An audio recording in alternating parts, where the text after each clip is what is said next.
Tristan and Danielle, welcome to ICT Hub, welcome to Belgrade. So first question I have for you is where and when did you start your journey? What locations have you visited so far, and what was the key driver for to start your journey?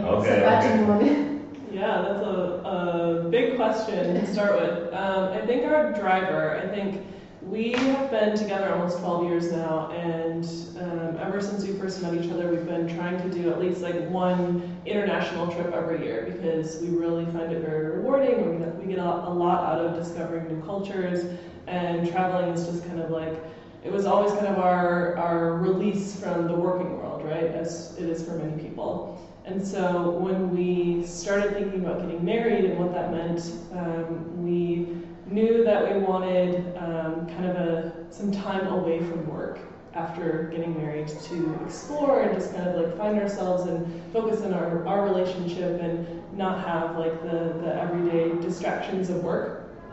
So once we got engaged, we knew, okay, we're going to pick a date and we're going to make that what we call our sabbatical. So it's like a sabbatical because we left our full-time jobs, and it's also our honeymoon because it was soon after getting married.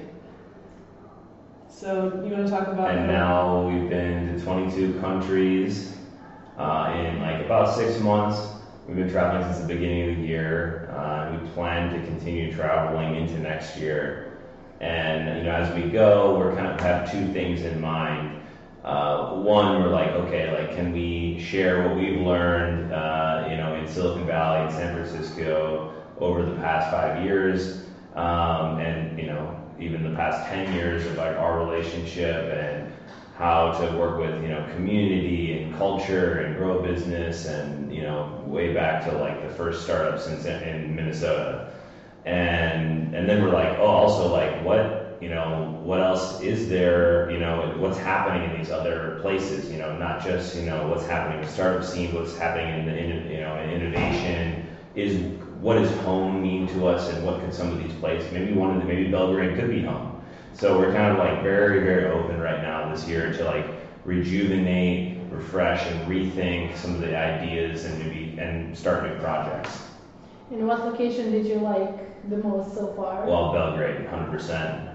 I was here 3 years ago, and it had an extreme, profound impact when I was here. And but I think also some other places that we like are... Greece is really nice, just for the beaches, of course. Bali was great. We did some yoga and had some more beach time there. We're definitely beach people, kind of chasing the warm weather. Also very highly competitive startup hub with low cost, lots of expats there. Absolutely. And it's like that's like resetting on the physical body as well as the mind too. So it's been nice to that's a great place where it's like yoga, surfing, just like to restart yourself. Yeah, I think a lot of people like that there, which is why we also spent time in Mexico City, which I love. It's a little polluted in Mexico City, but I love the city, and I think there's a huge opportunity to create a Bali-like startup hub in Mexico, like on the ocean. Yeah, there's a lot going on there. Yeah. So eventually, maybe we'll cycle back to that. So I guess you've learned a lot during this trip. What would you say was the most significant thing that you've learned so far, or that you've maybe seen? That's a great question. I think the most significant thing for me is that I was assuming that not having a full-time job meant I was going to have all this free time to work on, reading what I wanted to do, learning a new language, just kind of self-improvement. And what I realized is because we're always on the go, we're always in new places, we're doing a lot of walking around and meeting new people and eating the local food, and you really still have to take that time and set that time aside and be really intentional about what you're doing with your time. Otherwise it can just get away from you because you're in these new places, and you can get distracted easily. When I wasn't really anticipating that, but it's a good reminder now, even thinking about going back into the working world on a full-time basis, is I'm still going to need to dedicate this time. If I want to read a book, I need to read a book and not just mindlessly scroll on Instagram, right? So I think that's something that I'm trying to implement a little bit more. Yeah, you think 2 weeks would be plenty of time to see a place, and that is probably true when you have like limited vacation time or limited time to travel.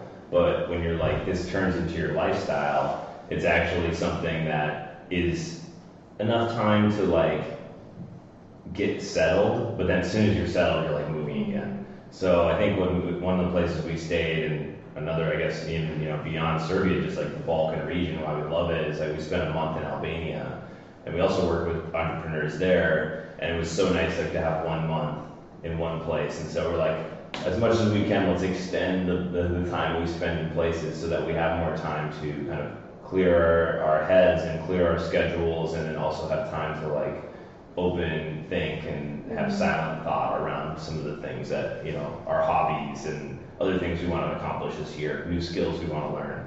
Was it enough to see entire Albania? Was 1 month enough? No, I don't think so. We did a good job of kind of taking little road trips on the weekends, but I think there's definitely still some things, like as soon as we left, people would say, did you visit this place? Did you see this? And we're like, no, we didn't have enough time. So, but we did a decent job. I would say we probably saw half or 3/4 of kind of the big ticket items. We did. We really we had like that month bucket list. And then, of course, when the last week came, we're like, all right, we have this bunch we have to do. So we ended up driving up to Dubrovnik, through Montenegro, and then when we came back, we spent a few days, and then we drove south, pretty much to Greece, and then back up. And so it's hard to squeeze all that time in. Yeah.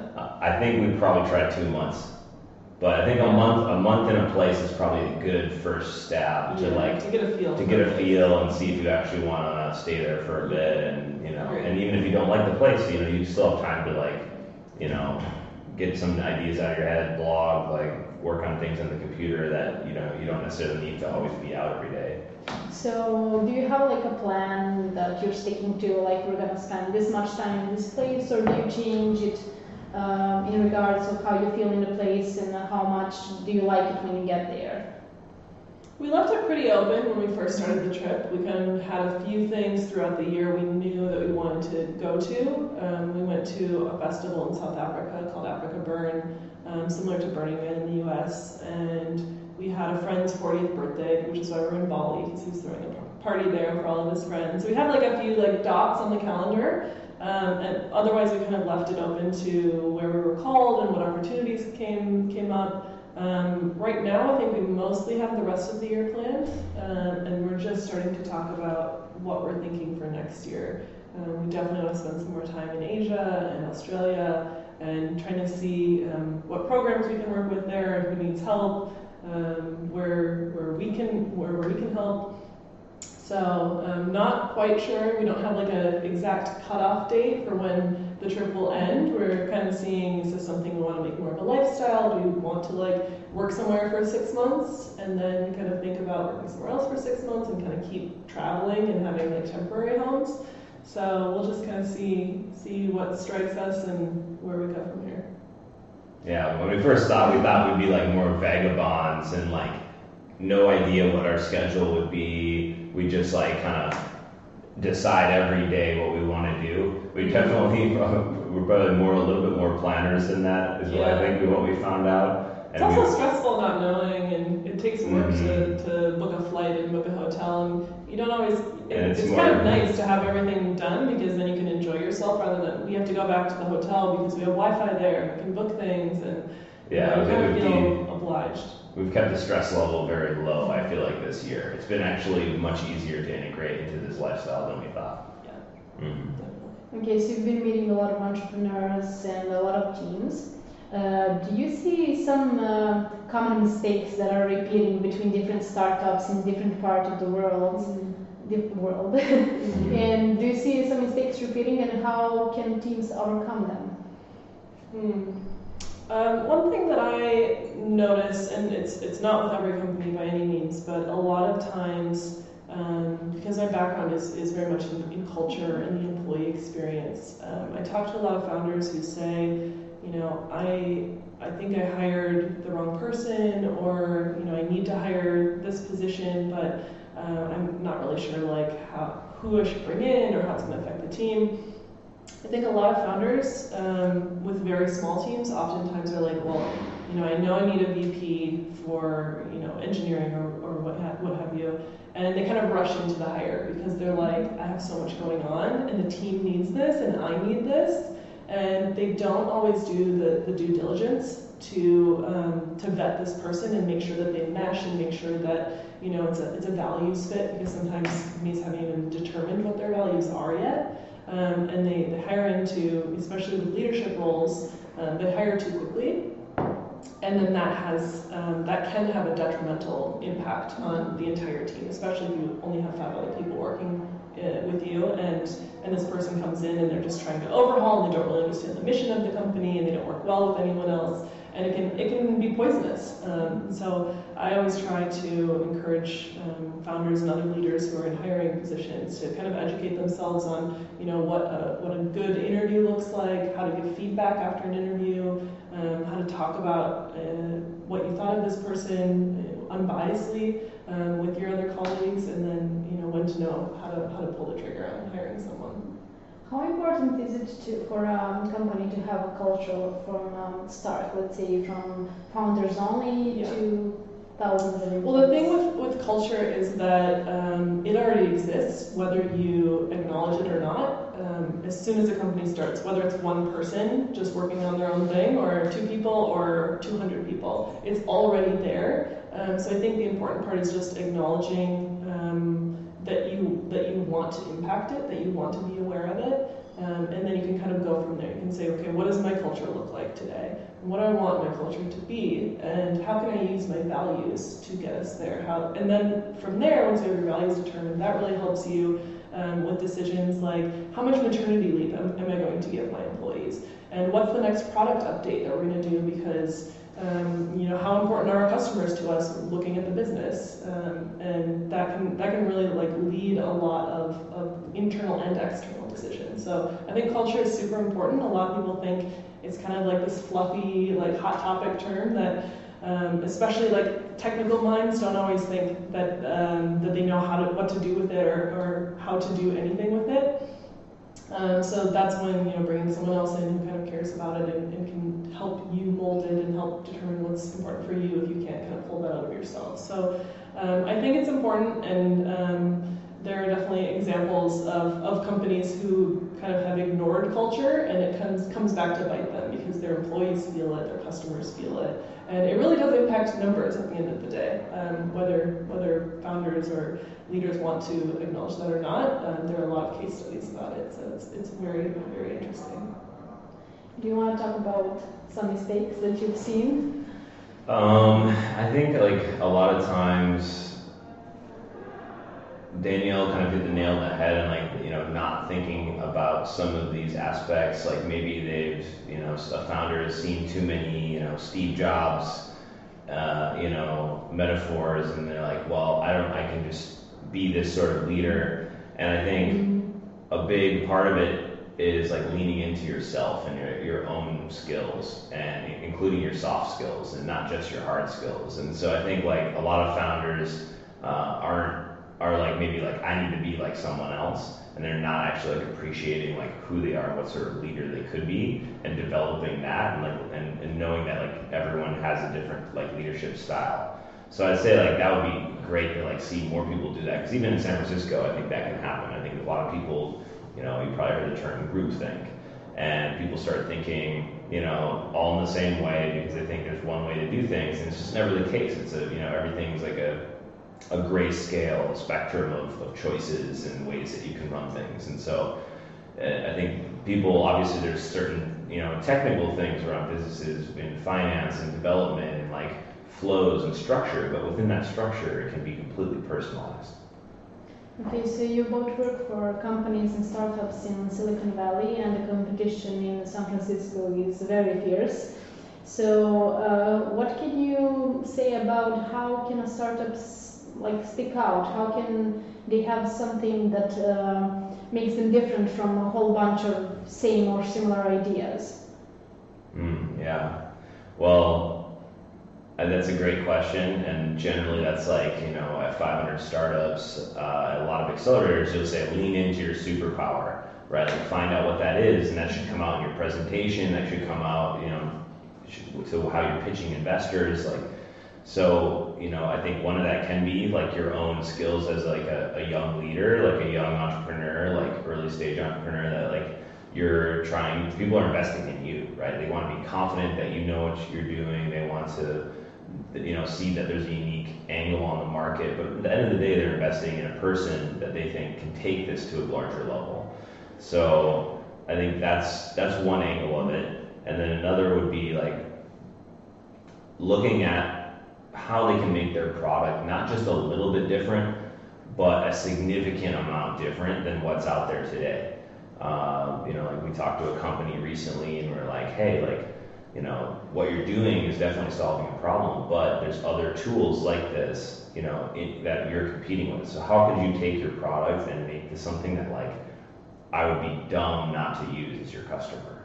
And I think that can happen, that dialogue needs to happen a lot more. Of course, you don't want someone building, I still believe in like lean startup mentality and like MVPs and like not overbuilding features, but some of these things could be really essential to what the value you're actually bringing.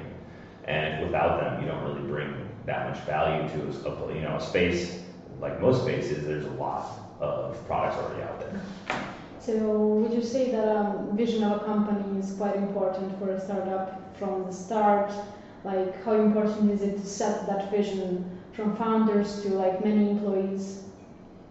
I think that the vision is definitely important. From the start, it's arguable, right? Because Lyft, where I was working, actually came out of a hackathon from the first company that the co-founders were working on called Zimride. And so the idea of Lyft, was not the original vision of Zimride, but it had the same underlying values. And so I always come back to values because when all of your employees are paddling in the same direction, they all kind of know, what the mission of the company is. You're going to have a better end product.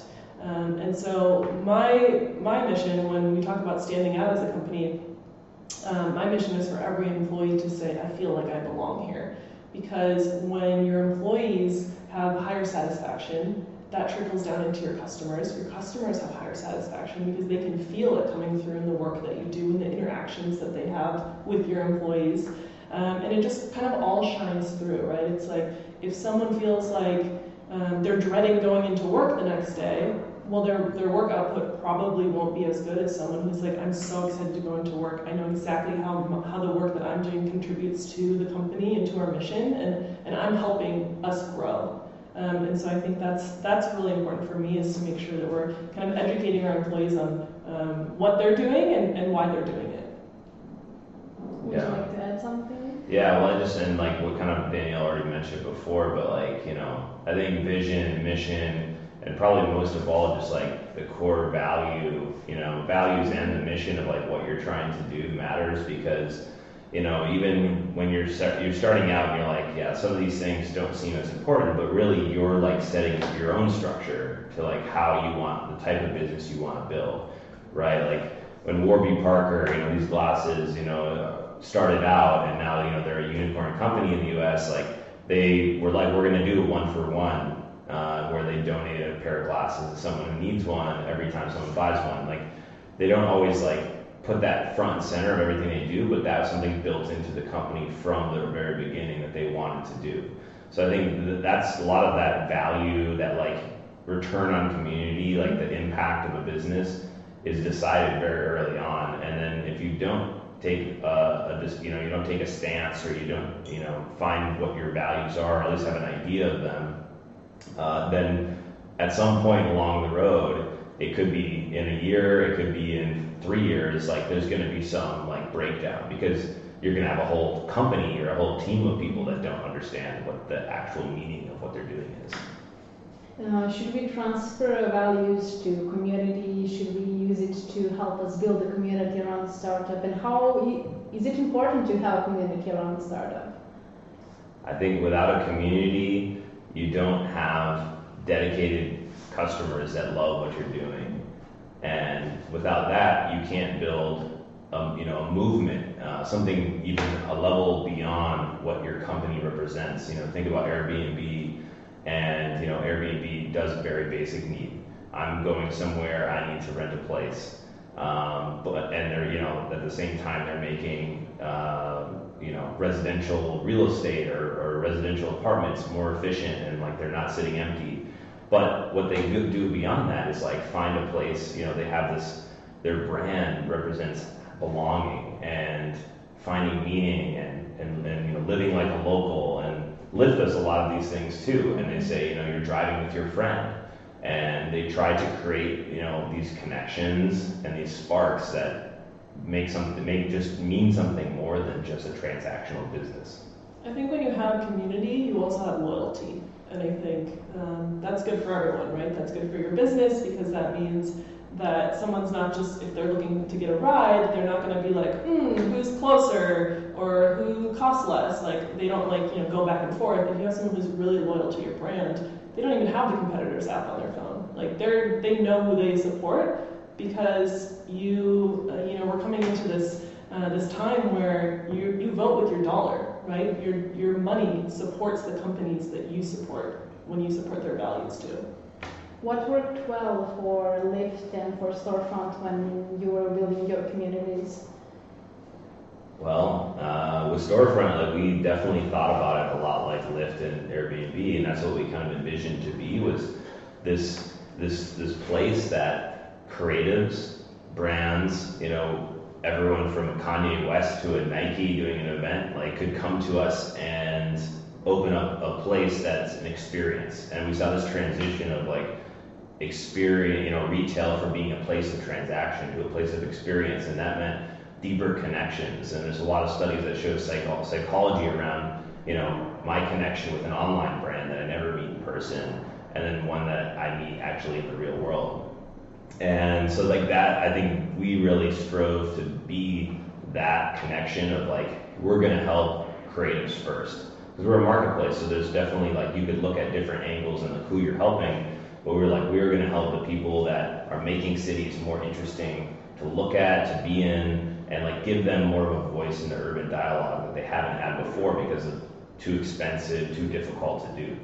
And so that's how we tried to build our community around those values, that mission. And then we do things that back that up. We had our a pop-up gallery in our office. We put our office after our Series A in a building that was a gallery building, and so then we could participate in the Thursday art walks, and we could host our own designers and our artists in the space. And then we'd sit down at Christmas time and write everyone Merry Christmas notes, so we were always thinking what could we do, sending a onesie to someone who just had a baby, one of our customers. So it's these little things we wanted to make, 1,000 people that loved us, and not just 10,000 people that just kind of just used us when they could. Yeah, I think what worked well for Lyft was similar along those lines. I think caring works well for many companies, and not caring in a gimmicky or PR kind of way, but really genuinely caring and showing that. And so Lyft's example, when I first started, we didn't have regional managers. We were all the employees were only in San Francisco. And so when we talk about community, we have a driver community, and then we have our passenger community, right? There can be very separate audiences, and so we wanted to make sure we weren't lumping them together. So I would fly out to markets and host events for drivers, and have our drivers come meet me in person, because wow, I get to actually meet someone who works at the company. I can ask my questions in person. I don't have to email in or get on a phone call. It's a lot more personal. And just showing our drivers we really appreciate you. We know you're on the road really late. On New Year's Eve, we'd give them free coffee, make sure that they can stay up if they were trying to stay up late.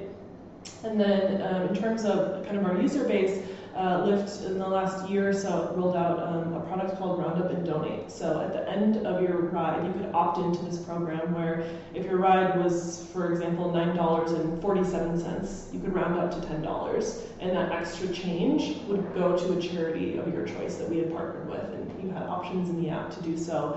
And at this point, it's raised millions and millions of dollars and gone back into the community, and so by people just taking a ride, by people just supporting, being loyal to the company that they want, they're actually making a difference. They're giving back to their community indirectly, but in a very conscious way. So now we were talking like about some deeper connections with our customers, but what about first connections? Like how to acquire first customers when you start a company?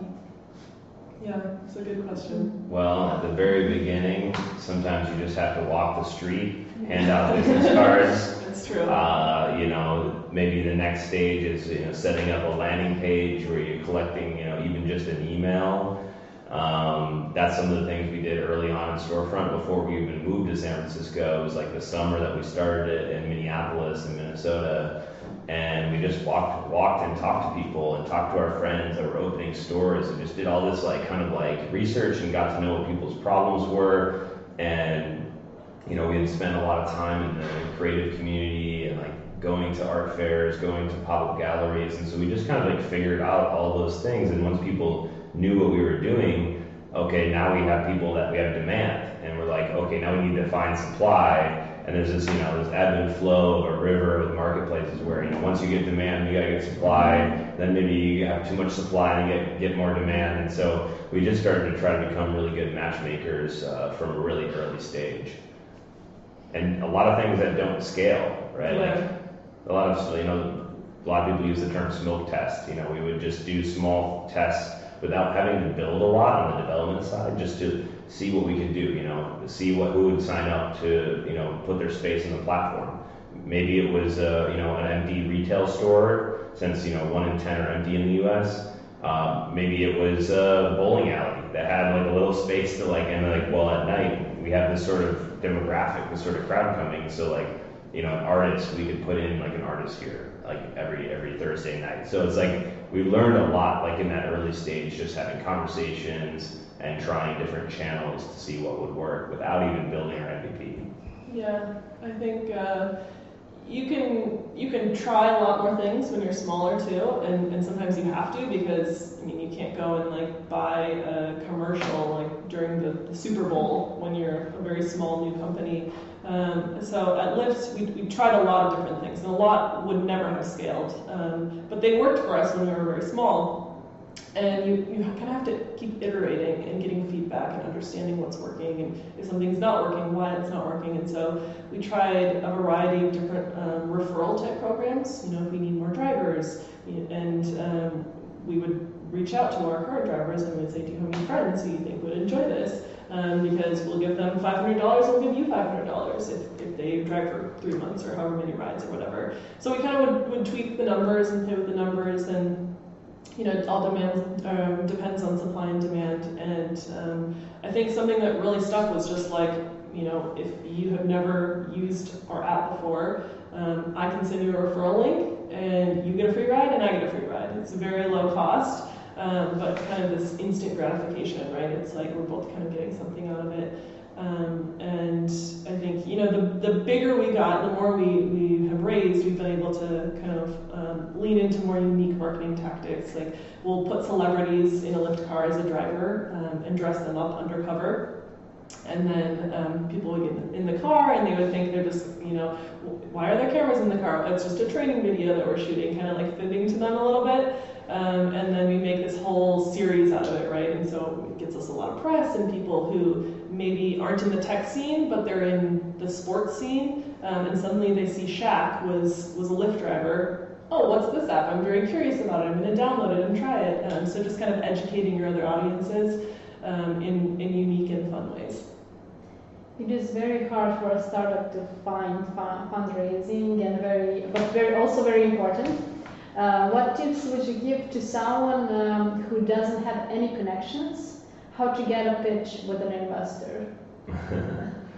That's a great question. Coming from two, proud Minnesotans who moved to San Francisco over a weekend. Without knowing anyone there. We, had to go through this process. And, there's different avenues, right? There's direct connections where, hey, I know, I want to talk to this investor. So maybe I talk to this other founder that got investment from them.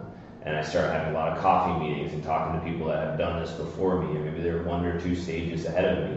And there's also no's, where we were very fortunate to have, because when we moved to San Francisco, we were moving because we got into an accelerator there called AngelPad.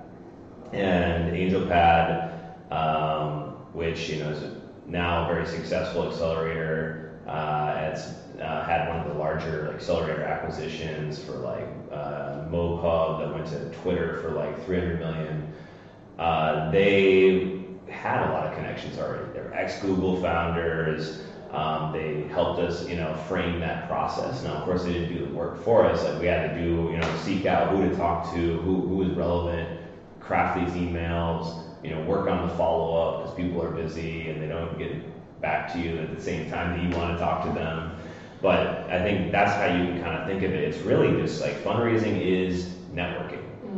And you need to spend the month prior to fundraising practicing your pitch 100 times and changing your deck 100 times so you know that you have something that's going to resonate. So then when you start going into this, the next 2-3+ months of talking to people, everyone understands what you're talking about. Because sometimes founders get in there, they end up in like, oh, I need to change things halfway through, and it's like, you already talked to 20 people that now think this, and now you have to go talk to these other people that think that. So you have to be just this like power networker with a very consistent message. Yeah, you're not gonna get fundraising by sending one email to one VC, right? It takes persistence and thoughtful persistence, right? Not just like, why isn't this person answering me? I really want to take a meeting with them because I know they're going to give me fundraising. No, it's about building kind of, as Tristan was saying, building this network. And getting a lot of coffees with people and meeting new people and finding people on LinkedIn that you can chat with, and maybe then someone on LinkedIn you can see a connection with someone else that has a connection to then someone. Like it can be kind of a wraparound road. It's not always going to be direct, and just not getting discouraged by that I think is key, because it can be very hard, especially in a lot of these smaller entrepreneurial communities that we visit. Like there's not a lot of funding available, and so kind of being creative with it and not feeling like, I'll never raise $1 million, so why am I even doing this? Like, things can work out, but you just have to kind of be of the mindset that like, what I'm working on is really good, and someone's gonna notice it. So I'm just gonna keep doing the best work here and trying to find the right avenue for me. So Tristan, you're also an artist. Would you like to say something more about Shisharka movement? Oh wow! So Shisharka is a very important thing to me. It's actually the first word I ever learned in Serbian, and so it's kind of almost is like a symbol for my creative side, like working on kind of art projects, non-tech projects, away from whatever we're working on that's startup related. And so it turns into like a lot of it's turned into jewelry. Actually, I'm wearing a Shisharka necklace right now that I laser cut and painted. It's kind of it's turned into murals, and so we've painted a few murals, and we've done, like in Cairo, we went to one of the neighborhoods that kind of popped up after an earthquake, and there's a lot of kids, a lot of orphans, and we went and painted a mural with them, and it was a maze, kind of symbolizing problem solving, and how even problems, in your backyard, this maze is possible to solve, and you created it, and so you can also you can create these solutions. So we've done it's led into a lot of interesting, fun things that kind of keep our lives a little fresh, a little bit more outside of maybe a startup bubble, but it also feeds back into new ideas that we may work on as startups. And it's even turned into an image, almost a logo, and as a tattoo, which actually I got here. I don't know if you can see it. This way. This way. There you go. Right there. Yeah. So that's that's the Shisharka, but it's this this idea of everlasting curiosity. Mm-hmm. And where are you heading next after Serbia?